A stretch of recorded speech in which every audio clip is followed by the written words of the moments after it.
그리스도의 이름으로 기도드립니다. 아멘. 우리 옆에 분과 이렇게 인사했으면 좋겠습니다. 우리는 반드시 승리합니다. 오늘 여러분의 모든 삶 가운데 주님이 함께 하셔서 승리하며 영광 돌리는 그런 믿음의 삶이 되어지기를 간절히 바랍니다. 사람들은 모두가 최고가 되기를 원합니다. 최고가 되기 위해서 얼마나 노력하는지 몰라요. 그런데 최고가 되는 순간은 잠시 잠깐이고 그 최고의 자리는 영원할 수가 없다라는 것이죠. 여러분, 매년 우리가 여름을 접할 때마다 이번 여름이 최고로 덥습니다 라고 하는데 그 다음 해 넘어가면 또 뭐라고 합니까? 또 최고로 덥다고 그렇게 얘기합니다. 여러분, 이와 같이 날씨의 변화도 늘 변하게 되어져 있어요. 그런 것처럼 오늘날 우리의 인생도 내가 무엇인가 최고가 되기 위해서 최고의 자리에 오르나 그 자리에 오르는 그 시간은 잠시 잠깐이라는 거예요. 영원할 수가 없는 것이 바로 이 세상입니다. 한 연못가에 입이 큰 개구리가 한 마리 살고 있었어요. 입이 큰 개구리가 한 마리 살고 있었는데 자신이 이 세상에서 입이 제일 크다고 생각을 했고요. 그것 때문에 늘 큰 자부심을 갖고 하루하루를 멋지게 살아갔습니다. 나보다 이 큰 동물은 없어 라고 하면서 그렇게 자부심을 가지고 그렇게 살아왔던 한 개구리가 있었어요. 그러던 어느 날 연못가에 새로운 목욕탕 하나가 생긴 것을 발견하게 됐습니다. 그 목욕탕 입구에는 이런 안내판이 걸려 있는 거예요. 입이 작은 동물은 입이 큰 동물의 등을 밀어주어야 한다 라는 문구가 있었어요. 이 안내판을 읽은 입이 큰 개구리는 회심의 미소를 딱 짓고 그래 누가 내 등을 밀어줄까 하고 이풍당당하게 목욕탕에 들어갔습니다. 그런데 그 자리에 어떤 동물이 있었냐? 악어가 자리를 잡고 있는 겁니다. 그래서 그 개구리는 열심히 악어의 등을 밀어줬대요. 근데 이 개구리는 이것을 끝나지 않고 이 세상에 자신의 입이 제일 크다라고 생각했기 때문에 그 악어를 보면서 너무나도 실망감을 느꼈습니다. 너무 속상했던 거예요. 그래서 다짐했던 것이 뭐냐면 성형을 해서 입을 더 크게 만들자. 그래서 의사를 찾아가서 이야기합니다. 악어보다 입을 더 크게 해주시죠. 의사는 그 말을 듣고 안 됩니다. 큰일 납니다. 당신 그러다 죽어요. 그런데 개구리는 고집을 부리면서 입을 크게 해달라고 해서 할 수 없이 의사는 수술을 해줬다고 합니다. 이제 입이 더 커졌습니다. 이제 악어보다 내가 입이 더 크니까 이제 드디어 누군가가 내 등을 밀어주겠구나 라고 했던 목욕탕을 또 들리게 되고 근데 이게 웬일입니까? 이제 자신 당당하게 당당하게 딱 들어가는데 그곳에 어떤 동물이 있었느냐? 하마가 자리를 잡고 있었어요. 하마를 처음 보았던 이 개구리는 너무 놀랐던 거예요. 그리고 그날도 여지없이 입이 작다라는 이유로 하마보다 입이 작다는 이유로 하마의 등, 그 넓은 등짝을 열심히 닦고 나왔어요. 이 개구리는 너무나도 속상하고 화가 났어요. 재차 다시 성형외과를 찾았습니다. 그래서 다시 한번 이야기를 합니다.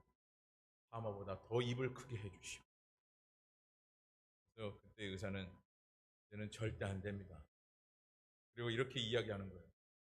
수술은 가능하나 수술을 하고 하루밖에 살지 못합니다. 그래도 좋습니까? 이 개구리는 내가 하루를 살아도 내가 반드시 수술을 해서 등을 한번 밀어봐야 되겠어요. 그래서 결국 이 개구리는 수술을 했습니다. 자신은 이제 하마보다 입이 더 크니 자신만만하게 이제는 목욕탕에 딱 가게 되었는데 목욕탕 입구 안에서 이 개구리는 그 자리에서 쓰러졌습니다. 그 이유는 오늘은 쉽니다. 내일 다시 오세요. 그래서 그 개구리는 그날 죽었다는 얘기입니다. 여러분, 이 이야기 속에서 우리가 알 수 있는 것이 뭡니까? 사소한 일에 목숨 걸지 말자라. 여러분, 이 말이 상당히 단순한 이야기인데 많은 사람들이 별거 아닌 것에 목숨을 걸고 살아가는 사람들이 너무나도 많아요. 별거 아닌, 별것도 아닌데 거기에 목숨 걸고 살아가는 사람들이 너무나도 많아요. 여러분, 우리는 이야기하지 않습니까? 돈 참 중요하죠. 그런데 어찌 보면 우리 인생에 또 하찮은 것이 돈 아닙니까? 근데 그 돈 때문에 목숨을 걸고 살아가는 사람들이 크다. 또한 그뿐만 아니라 무엇을 얻고자, 무엇을 얻기 위해서 밤낮을 가지지 않고 노력하시는 분들이 너무나도 많아요. 내가 그분들을 비방하는 것은 아니겠으나 그렇게까지 할 필요가 있는가라고 하는 게 뭐냐면, 어떤 매스컴을 통해 보니까 명품 가방을 살기 위해서 며칠 전부터 텐트를 치고 그 자리에서 자리를 잡고 있는 분들을 봤습니다. 야, 저렇게까지. 그래서 그때 한겨울이었거든요. 제 나름대로 걱정이 되는 게, 저러다가 입 돌아갈까 걱정이 되더라고요. 저것을 그렇게 사고 싶어요. 물론 나름대로 거기에 그렇게 자리 잡고 있는 분들은 돈이 되기 때문에 그렇게 사고자 원하는 분들도 있지만, 그렇게까지 할 필요가 있었어요. 근데 많은 분들이 중요하지 않는 것을 가지고 중요하게 여기면서 그렇게 살아갈 때가 너무나도 많아요. 인생에 있어서 정말 소중한 것이 너무나도 많은데 무엇이 더 중요한지를 모른 채 살아가는 사람들이 너무나도 많다라는 거예요.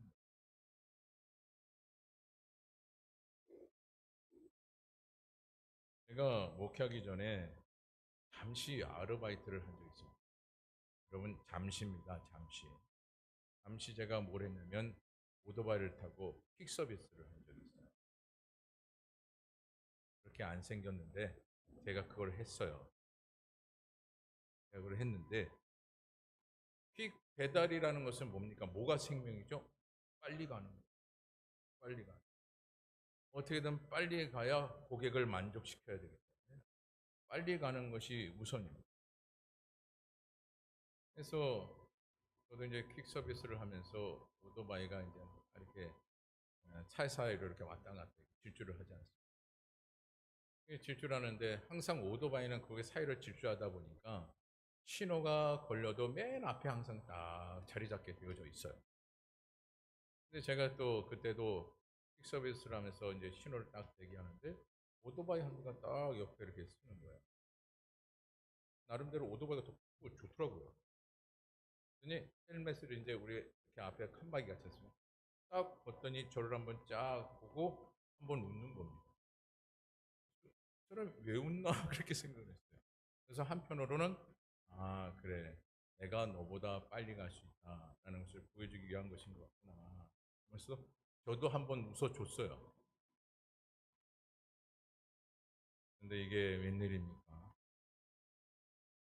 분명히 신호가 빨간 신호에서 파란 신호, 녹색 신호라고 봐야 되겠죠. 녹색 신호를 딱 바뀌었는데 그렇게 미소를 지었던 오토바이. 제가 타고 있었던 그 오토바이보다 성능이 좋았기 때문에 이게 슝 하더라고요. 가자마자 앞에 버스가 훅 지나가는 순간 오토바이는 사라지고 제 앞에 버스가 딱 자리 잡고 있더라고요. 그러더니 갑자기 쿵 떨어지는데 오토바이와 그 오토바이 운전자가 떨어지는데, 제가 보기에는 거의 한 20m가량 올라갔다 떨어진 거예요. 여러분, 단지 빨리 가기 위해서 빨리 가야 한다라는 것, 빨리 가고 싶다라는 그 생각에 그 사람은 목숨을 건 거예요. 만약 제가 동일하게 그 사람과 같은 생각을 가지고 내가 더 빨리 가야지 했다면 오늘 저와 여러분들의 만남은 없었겠죠.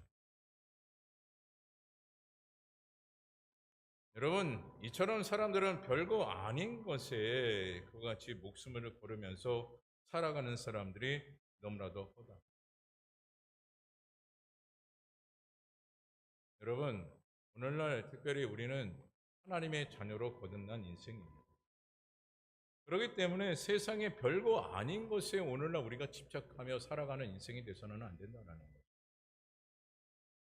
여러분, 우리의 인생에 있어서 더 소중한 것이 무엇입니까? 우리가 세상의 것에 집착하며 살아가는 그 순간부터 우리의 영생을 잃어버릴 수 있다는 거예요. 세상 별거 아닌 것, 이것 때문에 우리가 집착하며 살아가면 살아갈수록 무엇을 잃어버립니까? 영생을 잃어버립니다. 어느 순간에 어떻게 훅 하고 지나갈지 모르는 거예요.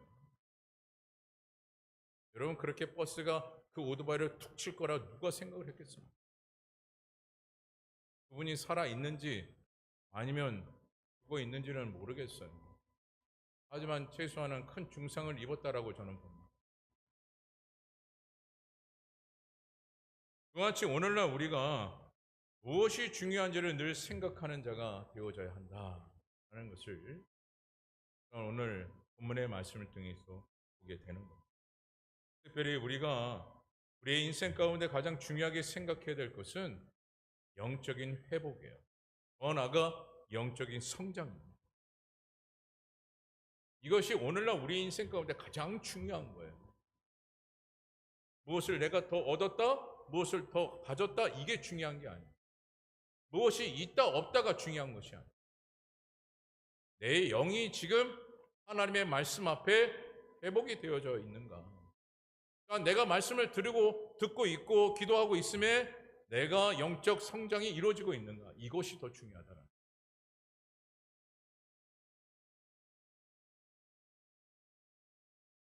여러분, 강대국이었던 로마가 왜 무너졌습니까?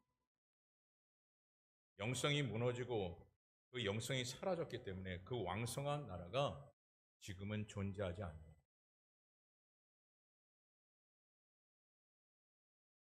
그래서 오늘날 우리의 영성이 죽어지는 그 순간부터 회복이 되어지지 않고 성장이 되어지지 아니한 채 우리가 살아가면 살아갈수록 나의 인생이 무너질 뿐만 아니라 여러분 가정이 무너지고요.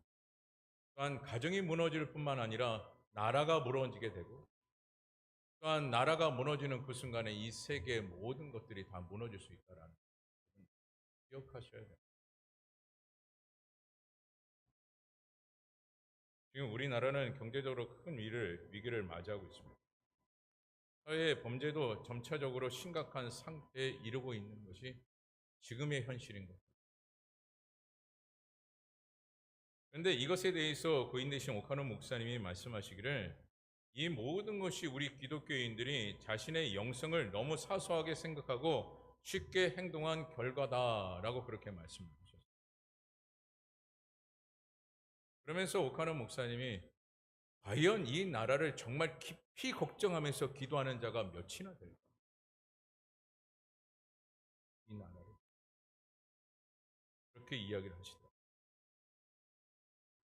다시 말해 이 나라가 하나님께서 복음으로 공존할 수 있도록 만들어 주신 귀한 나라인데 이 나라를 위해서 정말 깊이 있게 다시 이 나라가 영성으로 하나 될 수 있는 그런 나라로 회복되기를 위해 기도할 수 있는 자들이 몇이나 될까?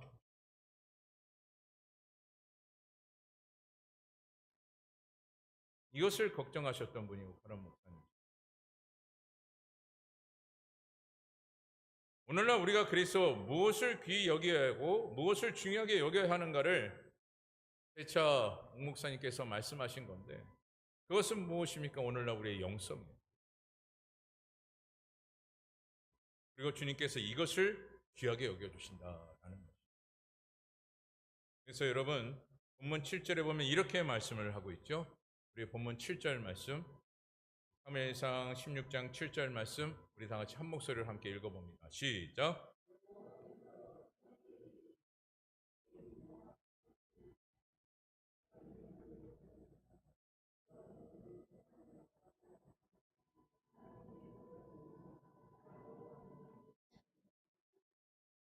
아멘.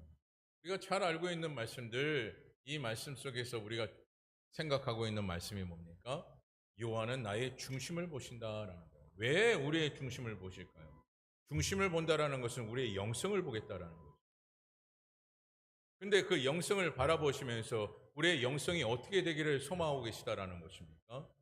바로 예수 그리스도를 닮아가기를 소망한다라는 거죠. 그래서 오늘날 우리가 주의 사명을 감당하기 위해서는 예수님께서 이 땅 가운데 행하셨던 그 모든 공생의 기간 동안 사역하셨던 그 모든 사역을 오늘날 우리가 재차 감당하기 위해서는, 그래서 참된 제자의 역할을 오늘날 우리가 감당하기 위해서는 끊임없이 우리의 영성이 회복이 되어져야 한다는 거예요. 그리고 여러분, 영성이 회복이 된다는 것은 결국 누구에게 쓰임 받는다라는 것입니까? 주님 앞에 쓰임 받는다라는 거예요. 일찍이 루소는 이런 말을 했습니다. 이 세상에 사람은 두 번 태어난다. 한 번은 존재하기 위해서 태어나고 또 한 번은 일을 하기 위해서 태어난다 하는 말이에요. 그리고 또한 이렇게 정리를 합니다. 때문에 사람은 자기 사명을 발견하기까지는 사는 것이 아니다. 참 의미 있는 말을 하고 있습니다. 영국 속담에도 이런 말이 있어요. 왕의 밥그릇도 깨지면 강아지 그릇이 하는 말이죠. 어찌 보면 이 말에는요, 이 속담에는 그릇이라고 다 같은 그릇이 아니다라고 이야기하고 있습니다. 인도네시아 유명한 오바자 목사님은 교인들에게 이런 구호를 심어주었다고 합니다. 그 구호는 이렇습니다. 당신도 쓰임 받을 수 있습니다. 이 구호로 인해서 아시아에서 가장 훌륭한 교회로 성장되는 기적을 이루었다라고 하는데요. 다시 말해 쓰임 받는 것도 중요한데 그 쓰임 받기 위해서는 영성 회복이 있어져야 함을 강조했던 목사님이 오아자 목사님입니다. 그로 인해서 주의 사역을 감당하고 쓰임 받는 그 놀라운 사역 가운데 우리는 승리했노라 그렇게 고백을 합니다. 결국 쓰임 받는 것 자체가 우리가 영적 승리라 그렇게 이야기하고 있는 거죠. 그런데 그렇게 쓰임 받기 위해서는 우리의 영성이 어떻게 해야 된다고요? 회복이 되어져요. 끊임없이 회복이 되어져요. 하나님 앞에 쓰임 받기. 그래서 오늘 말씀에서는 쓰임 받는 자와 버림 받는 자로 분명하게 나누어짐을 보게 됩니다. 분명하게 하나님께서 갈라놓고 계셔. 그 인물이 누굽니까? 사울과 바울. 사울과 다윗이. 먼저 사울이라는 인물은 어떻습니까? 하나님의 자녀임에도 불구하고 버림을 받고 있습니다. 하지만 다윗은 하나님의 말씀대로 쓰임 받는 존재가 되고 있다는. 오늘 우리는 분명히 알고 있습니다. 사울의 존재가 어떤 존재인지, 또한 다윗의 존재가 어떤 존재인지. 그렇다면 오늘 우리는 누구를 닮아가야 하는 것이 맞습니까? 다윗의 존재를 쫓아 닮아가는 것이 맞습니다. 그런데 막상 일상생활에 도입하면 누구의 생활 가운데 우리는 접목하며 살아가고 있습니까? 사울처럼. 사울과 같은 그런 인생으로 살아갈 때가 더 많다라는 거예요. 다윗의 인생이 정답이다라고 그렇게 알고 있음에도 불구하고 누구처럼 살아가고 있다고요? 사울처럼. 분명히 그가 버림받았음에도 불구하고 누구처럼 살아가고 있다고요? 사울. 쓰임받은 것은 다윗인데 다윗처럼 살아가는 것이 아니라 사울처럼 살아가고 있을 때가 많습니다. 그렇다면 하나님께서 오늘 다윗을 쓰임받는 자로 세우셨는데 하나님께서 그 다윗의 무엇을 보시고 그렇게 쓰임받는 존재로 변화시켰는가? 그것을 오늘 본문의 말씀을 통해서 보게 되는데 짧게 세 가지로 말씀을 드리고자 합니다. 첫째로 다윗의 겸손을 보셨습니다. 오늘 여러분의 본문의 말씀 바로 1절부터 쭉 여러분들이 열거하여 보시게 되면 다윗이 하나님의 말씀 앞에 얼마나 겸손했는가에 대한 그 부분을 깊이 보게 됩니다. 이처럼 하나님은 오전에도 말씀을 드렸듯이 교만한 자를 하나님께서 원치 아니하시고 오히려 교만한 자를 대적하시고 오직 겸손한 자만을 쓰시는 분이 하나님이시라는 거예요. 그래서 오늘날 영성이 회복이 되어지되 어떤 회복이 되어져야 할까요? 오늘 내 내면 속에 꼭 교만이 있다면 그 교만이 회복되어지기를, 겸손함으로 회복되어지기를. 왜요? 그래야만이 쓰임받을 수 있기 때문에. 그래야만이 쓰임받을 수 있기 때문에. 그러니까 그래야만이 하나님의 영광이 드러나기 때문에. 그리고 하나님께서 다윗을 통해서 보셨던 것은 무엇이었느냐? 있어야 할 곳에 있었던 인물이 바로 다윗이었습니다. 다윗은요, 늘 책임감과 함께 성실함 그 자체였어요. 이것은 하나님이 쓰시고자 원하는 그 모든 조건을 다 갖추었던 인물이 바로 다윗이었다라는 거예요. 하나님께서는 보시고자 원하는 것은 그리 많지 않습니다. 지금 보시는 것은 뭡니까? 겸손함, 그리고 책임감과 함께 성실함이 있기를 바라고 있습니다. 여러분, 세상을 보면 어떻습니까? 이것만 가지고 쓰임을 받을 수 있습니까? 면접을 보는데 면접관에게 저 겸손하거든요, 저 성실해요, 저 책임감 강합니다, 그렇다고 해서 쓰임 받을 수 있습니까? 탄탄한 스펙과 함께 여러 가지 자격증을 가지고 있어도 쓰임 받을까 말까요? 입사할까 말까입니다.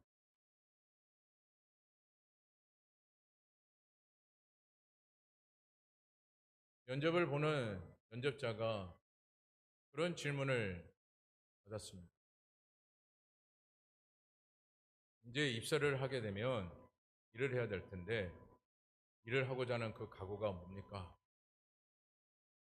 그래서 이 입사하는 그 직원이 이렇게 얘기했대요. 배우는 마음으로 열심히 하겠습니다. 그랬더니 거기 면접관이 그렇게 얘기했대요. 여기는 배우는 곳이 아니야. 여기가 학교냐?